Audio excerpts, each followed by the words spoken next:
ধন্যবাদ আপনার সকলকে। আজকে বাংলাদেশের মহান জাতীয় সংসদের পার্লামেন্ট মেম্বারদের বক্তব্যটা হলেন বাংলাদেশের ৭১ সালের যুদ্ধ বলতে কিছু নেই, ২৪ সালের আন্দোলন সংগ্রামকে ওনারা ৭১ সাথে তুলনা করতে চেয়েছেন।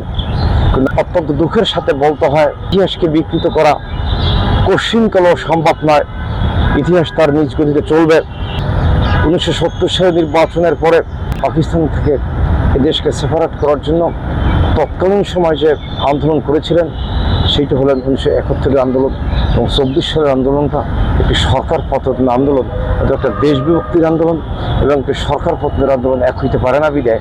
অর্থাৎ ৭১ সাথে ২৪ আন্দোলনের কোনোভাবেই তুলনা করা সম্ভব নয়।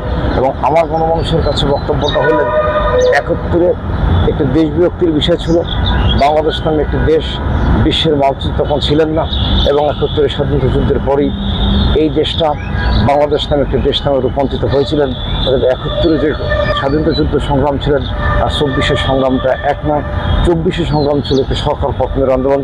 ১৯৯০ সালে যখন এরশাদ সরকার পতনের জন্য এই বাংলাদেশে আন্দোলন সংগ্রাম হয়েছিলেন, পাশাপাশি ৯৬ সালে যখন আন্দোলন হয়েছিলেন সেই আন্দোলনের সাথে তুলনা করা সম্ভব। ৯০ আন্দোলন, ১৯৯৬ আন্দোলন এবং ২৪ সালের আন্দোলন একই ধরনের সরকার পতনের বিষয় রয়েছেন। কিন্তু আপনার ৭১ আন্দোলন ছিল একটা দেশ বিভক্তির আন্দোলন। কিন্তু আজকে জাতীয় সংসদ সদস্যরা যেভাবে দেশ বিভক্তির আন্দোলনের সাথে একটি সরকার পতনের আন্দোলন তুলনা করেন, জাতীয় জন্য দুর্ভাগ্য। ইতিহাসকে বিকৃত করার জন্য তারা আজকে এগিয়ে আসছেন।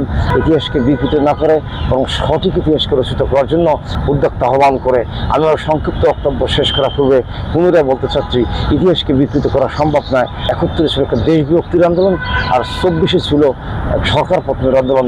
এই সরকার পতনের আন্দোলনের সাথে ১৯৯০ আন্দোলন, ১৯৯৬ সনের আন্দোলন তুলনা করা যেতে পারে, এটা কখনই ৭১ আন্দোলনের সাথে তুলনা করা যেতে পারে না। এবং স্বাধীনতা বিরোধী একটা শক্তি যারা রয়েছেন তারাই হয়তো আজকের প্রেক্ষাপটে এই ধরনের বক্তব্য উপস্থাপনা করছেন এবং এই ধরনের বিভ্রান্তমূলক বক্তব্য থেকে বিরত থাকার জন্য উদ্যোক্তা আহ্বান করে আমি আমার সংক্ষিপ্ত বক্তব্য শেষ করছি।